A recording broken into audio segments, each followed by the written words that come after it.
Intercultural communication. This presentation is based on the analysis and synthesis paper and the wiki contribution as shown in Artifact 3.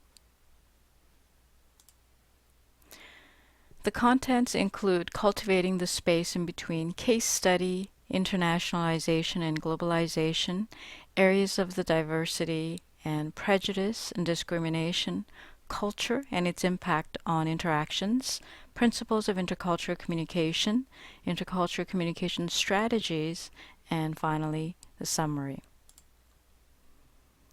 My analysis and synthesis paper, which this presentation is based, is on the Intercultural Communication workshop that I attended about 3 years ago in April. It was facilitated by Catherine Brillinger, who teaches at Conestoga College, and my presentation shows a very small sampling of the topics covered in Catherine's presentation. One of the things that she mentioned was this diagram that's shown here, the interlinking elliptical circles or elliptical shapes and the space that's in between.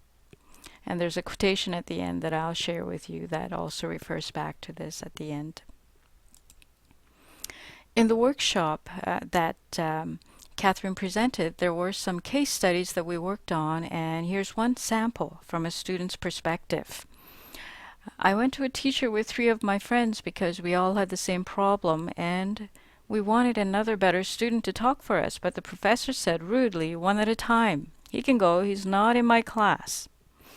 So one of the things to consider in this scenario is the hidden assumptions in this conversation.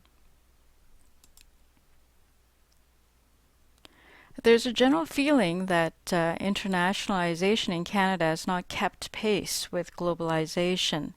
Globalization is the economic, political, and societal forces pulling us towards international involvement. And the internationalization is the upgrading of international resources via intercultural training and enhanced language support. And globalization and internationalization also ties in with diversity. The areas of diversity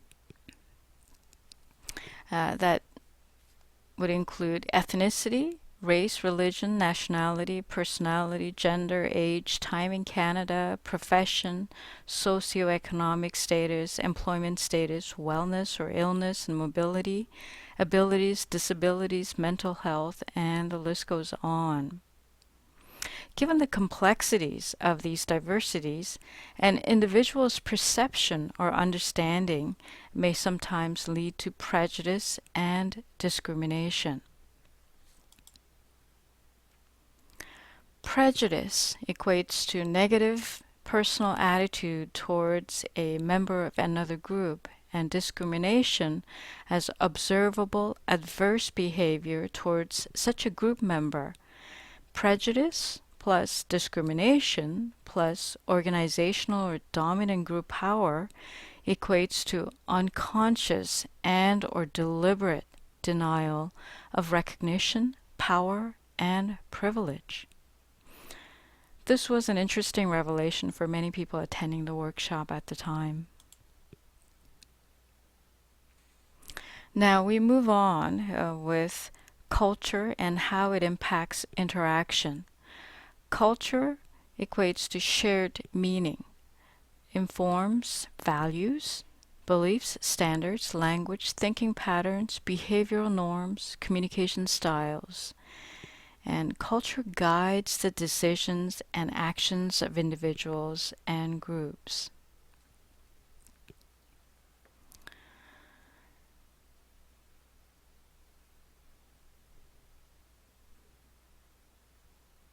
So now consider the list of diversities just covered: ethnicity, religion, personality, gender, age, and profession, and connect the shared meaning of culture for each of the diversities based on the definition shown here. We communicate with individuals from diverse backgrounds on a daily basis, and there are strategies that can ease intercultural communication.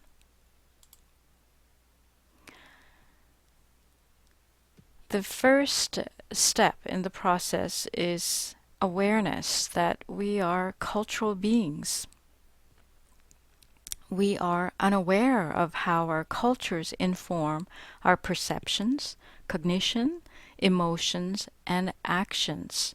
Vygotsky stated that cognition is cultural, that learning and intelligence are both specific to a given culture, and Piaget also acknowledged that culture is an important part of learning as the learner progresses through the development stages. Culture provides unstated sets of rules by which we operate, reward, and punish. We are unaware of our own level of intercultural sensitivity and skills. The developmental model of intercultural sensitivity by Milton Bennett measures the individual development and awareness competencies from ethnocentric to ethno-relative stages. More information can be found on the course wiki under the theorist Milton Bennett. It's part of the artifact 1 and 2 that's shown in the portfolio under the reference under artifacts. And intercultural communication is the responsibility of each individual, group, organization, and nation. Building intercultural communication skills is an ongoing, recursive process, and there are strategies to continue to improve our communication skills. Here are 7 questions that we can ask ourselves when intercultural communication goes wrong or when we feel the need to improve our communication skills. These questions are: is it language ability? Is it discourse rules? Is it culture? Is it the situation or context? Is it a systemic barrier? Is it racism, nationalism, or discrimination? Is it someone's personality or life stress? Is it me? Hopefully these questions will guide you through some of the questions you may have. And in summary, we need to continually develop our intercultural competency to support our diversity. We need to determine and exemplify best practices, and we need to foster hope and resiliency in ourselves and in our students and colleagues. I would like to share a quotation with you by Rainer Maria Rilke. Once the realization is accepted that even between the closest human beings, infinite space distances continue, wonderful living side by side can grow if they succeed in loving the distance between them, which makes it possible for each to see the other whole against the sky. Thank you for reading and watching and listening.